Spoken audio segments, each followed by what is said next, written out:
This is John U78, and today I'll be interviewing one of my good friends, William, who is originally from Pinellas County, and now he's living up in Tennessee. He moved up there a couple years back. Hello, William. Thank you for agreeing to do this interview. I know you've been busy with projects in your area. Hey, John. Thanks for having me. Our viewers would like to know, what's the economic situation up in your area right now? Well, it's up and down. I mean, I see businesses start up all the time, but ones that last longer than 6 months are pretty much nil. You know, the only businesses that stay established are the franchises, and any mom and pop business that tries to start up just doesn't make it. I've seen one retail space become 3 different restaurants over the course since November 1st, 2006, since I moved up here, and you know, it's really sad. I've seen a lot of small mechanic shops, and people just struggle. You know, everyone wants to be a handyman now and do home renovations and repairs, but the economic situation is not very good. I'm sure it's a lot worse in Florida, though. Yeah, it's been pretty rough down here. Fortunately, it's not quite as bad as what I've been hearing out in California. So how would you say, I mean, in the area that you're in compared to, I mean, being that you're from the St. Pete area originally, how would you say that the area you're in now compares to that of where you came from? I mean, directly, what would the contrast be? Well, it's been about a year since I've been in Florida, but last time I was in Florida, I had seen a lot of businesses had closed down, and those were major retail chains. And in where I live now in Irwin, Tennessee, it's mostly mom and pop businesses. So the mom and pop businesses are suffering, and I live in a small rural community about in between Asheville, North Carolina, and Johnson City, Tennessee, and I have to commute now to the major cities to get my necessities. If I would like to buy clothes, you know, simple things like we do have, you know, grocery stores, but if I want to go shopping for clothes or need furniture or repair tools, you know, tools to repair things, it's a whole other story. How far are those two cities from you, would you say? Johnson City is about 14 miles to the first exit, and Asheville, it's about a 20 to 30 minute drive to Johnson City and about a 30 to 45 minute drive to Asheville, North Carolina. Yeah, that's definitely not down the street. That's amazing. And the gas prices are, you know, fluctuating. You know, I heard they're being pretty stable down in Florida from what my relatives tell me, but right now we're close to $3 a gallon again. I see it going back up, and some people say that's a sign that the economy's turning around. Well, I don't think so. I think if the economy was turning around, gas prices would be going down, not up.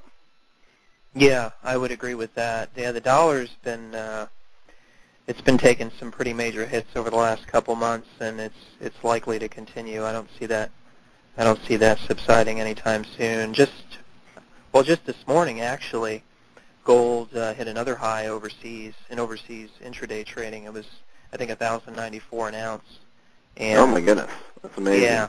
Yeah, and it's just, I was speaking to one of my friends about a month and a half ago, and I had told him that I could see by the end of this year that gold will be at 1,200. I believe it. Yeah, I think it's definitely in the cards. I don't think there's really any way around it at this point. It's just going to keep going up, that and all the other commodities. What are some of the ways you've been dealing with the economy and how it's been deteriorating? I mean, have you been cutting? I mean, I imagine you've been cutting. Well, I've cut back heavily. To be honest, I was raised to, you know, my parents were both professionals, still are.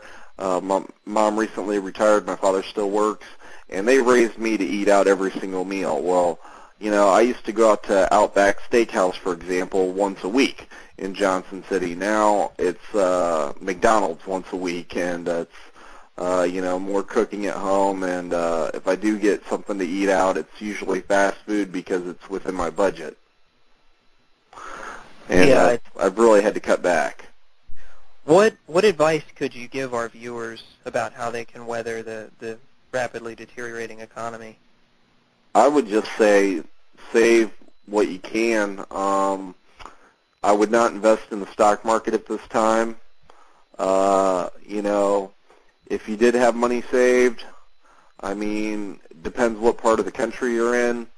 You could buy a house affordably that's decent for between $50,000 to $100,000. If you can save up and buy a piece of property, I'd buy it. But in a lot of places like Florida, that real estate market just is not turning around. Irwin, Tennessee, where I live, pretty much holds its own. The prices have dropped a little bit, but they've been pretty stable, and there's been a good turnover in the homes that do go up for sale. So it's basically geographical preference and where you live and the area around you.